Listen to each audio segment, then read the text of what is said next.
Breaking news, another massive extension. Breaking early this AM, the Blue Jays locking up their star, Vladimir Guerrero Jr.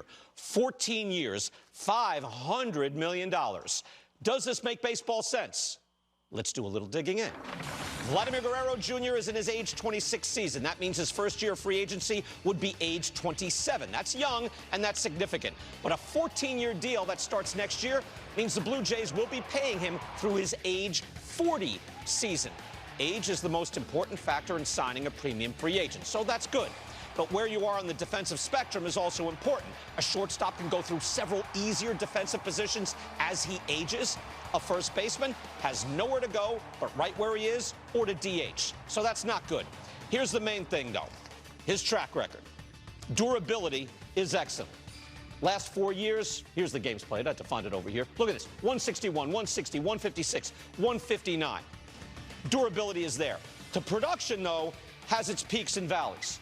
2021, a 400-600 year. Monstrous. But then his whole game stalled offensively. 339, 480, 345, 444. That's the on base and the slugging. That's a real dip. Last year, fantastic. 396, 544. By the way, he had a 323 batting average within that on base.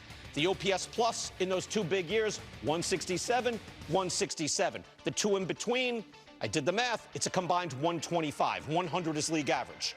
So the bookend years, yeah, that's worth $36 million a year. The 2 in between, they are not. Let's go under the hood a little bit. His plate discipline has gotten better. His chase rates were higher in those 2 down seasons, and he cut down last year. His strikeout rate was pretty high in 2022, but he's cut that down in each of the last 2 years. And last season, his other productive full season, he cut it way back, a career best 14%. That, by the way, the 10th lowest in the league. That's a good strikeout rate for a slugger. Again, he'll be 27 in year 1 of the deal, and he plays all the time. That's good. But even when he's gotten in shape, lost weight, which he did last year, he's not much of a base runner or fielder. Last 3 years, fielding run value, that's the StatCast defensive metric. Look at the numbers. -3, -10, that's bad. -7. Base running runs.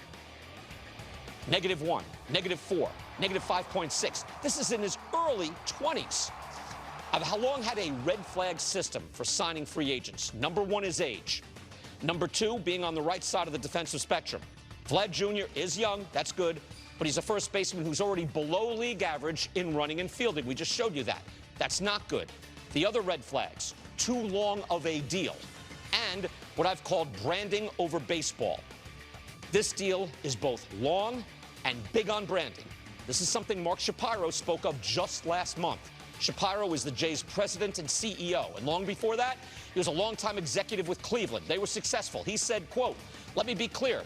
There's only been one player in my time in Major League Baseball who's had a marketing case that significantly and meaningfully offset the value of his contract. One player, only one." He's talking about Shohei Ohtani, I believe. In every other case, I would say the only other thing that actually sells tickets in the hundreds of thousands is winning. There are players who have magnetic personalities like Vlad who amplify winning and can really help, but fans don't come to see great players on losing teams.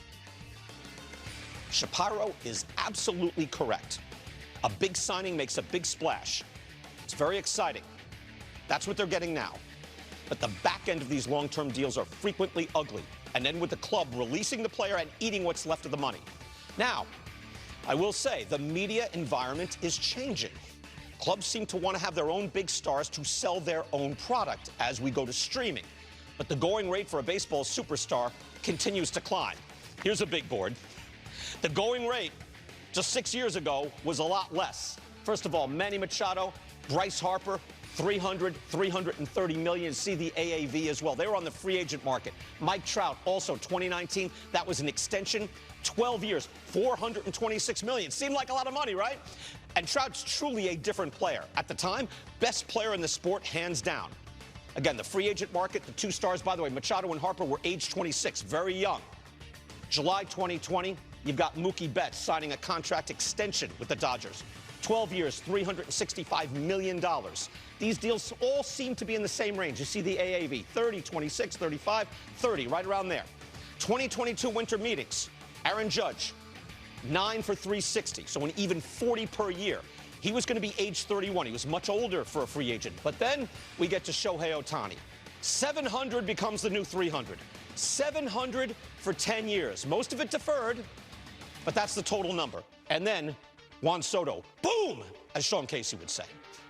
Was that a good boom? 15 years, 765 million. That's 51 million a year. And now Vladimir Guerrero, 14 years, 500 million. That's 35.7 million a year. So 500 is the new 300. Baseball is in the branding business.